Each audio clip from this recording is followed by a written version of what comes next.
Le dessalement de l'eau, également appelé dessalage ou désalinisation, un processus qui permet d'obtenir de l'eau douce utilisable à partir d'eau salée de mer. En dépit du nom, il s'agit rarement de retirer les sels d'eau, mais plutôt à l'inverse, d'extraire l'eau douce. Très généralement, il est plus simple et plus économique de rechercher des sources d'eau douce à traiter que de dessaler l'eau. Cependant, dans de nombreuses régions du monde, les sources d'eau douce sont inexistantes ou deviennent insuffisantes au regard de la croissance démographique ou de la production industrielle. À cause du gaspillage d'eau potable dans le monde, dans quelques années, nous, humains, manquerons d'eau.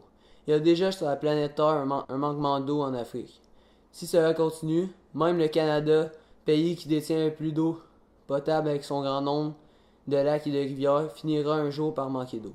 Il faut agir maintenant et vite avec notre grande avance en technologie pour trouver des moyens à dessaler l'eau. Il existe déjà des moyens pour enlever le sel dans l'eau, mais ces méthodes sont extrêmement coûteuses, donc non utilisées. Si nous ne trouvons pas de façon à dessaler l'eau, beaucoup de pays en seront en manque. Cela pourrait ainsi entraîner des guerres dans le monde. Si un ingénieur trouve une méthode pour enlever le sel de l'eau, cela pourrait créer beaucoup d'emplois. Nous savons tous qu'en Afrique, le chômage est un grand problème. Ceci réglerait alors le grand problème économique et le manque d'eau potable. D'autre part, il est souvent rentable de combiner la production d'eau douce avec une autre activité comme notamment la production d'énergie. Car la vapeur disponible à la sortie des turbines est perdue dans une usine classique et réutilisable dans une station de dessalement dite thermique ou fonctionnant sur le principe de l'évaporation. Ici Pascal, Orméjuste Junior, moi étant un grand riche de ma région. Pascal est prêt à investir une majeure partie de sa fortune afin de contribuer au bien-être d'un monde qu'apporterait l'ingénierie moderne à la découverte de nouvel engin créé ici au Québec. Québec, nous avons le cerveau. Pascal pense aussi aux pauvres belugas.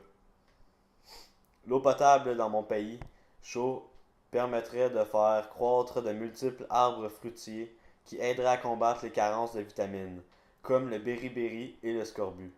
Cela pourrait sauver la vie de plusieurs de mes pères. Imaginez un monde où des lavabos et des abreuvoirs séjourneraient partout dans le monde, afin de rassasier le cœur vide de tous petits enfants. La sécheresse et la famine seraient alors que du passé. Moi, le grand Pascal Orméjuste Junior, veut sauver le monde. Avec quelle technologie pensez-vous réussir? Une technologie appelée osmose inverse. Ce procédé consiste à presser l'eau à travers une membrane semi-perméable avec des pores mesurant 0,0001 micron, qui ne laisse passer que les molécules d'eau. Êtes-vous sûr de vos investissements? Oui, je suis certain. Pourquoi je le ferais? Moi, je veux juste m'enrichir. Mais pour être plus détaillé, 97% de l'eau sur Terre est de l'eau salée. Et 40% de la population mondiale reste à moins de 100 km de la mer. Voilà une technologie vouée à un bel avenir. Et en plus, cette technologie alimente déjà 200 millions de personnes.